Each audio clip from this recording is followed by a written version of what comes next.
কারণ আমরা না করলে জামাত চলে আসতো ক্ষমতায়। 95টা সিট, 95 সিট আমি দায়িত্ব নিয়ে বলে আপনাকে নাম্বার ধরে বলে দিতে পারবো। এই 95 সিট বিএনপি পেয়েছে আওয়ামী লীগের কারণে।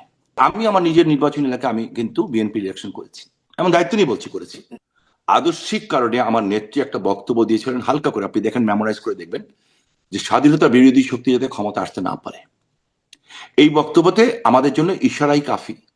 উনি কি বলতে চান ওনার চোখের ইশারা আমরা বুঝি, যারা আমরা অনেক ছোট থেকে ওনাকে দেখেছি। আমাদের কাছে যিনি মার মতো, সো মার ভাষা যেমন মানুষ বুঝে, আমরা বুঝি। আমি আমার নিজের নির্বাচনী এলাকায় আমি কিন্তু বিএনপি ইলেকশন করেছি, এমন দায়িত্ব নিয়ে বলছি করেছি, ওপেন করেছি। তাহলে কি আপনারা প্রতারিত হয়েছেন? অফকোর্স। আচ্ছা, কিন্তু আপনারা তো বলেছিলেন, মানে একদম শীর্ষ পর্যায় থেকে শুনেছিলাম নো ভোট নো ভোট। তাহলে আপনারা যা বললেন তা করলেন না কেন? মানে সাংঘর্ষিক অবস্থায় গেলেন কেন? করলাম না এই কারণে, কারণ আমরা না করলে জামাত চলে আসতো ক্ষমতায়। 95টা সিট, 95 সিট আমি দায়িত্ব নিয়ে বলে আপনাকে নাম্বার ধরে বলে দিতে পারবো। এই 95 সিট বিএনপি পেয়েছে আওয়ামী লীগের কারণে। জামাতের ক্ষোভটা কিন্তু ওখানে আমাদের উপরে অনেক বেশি।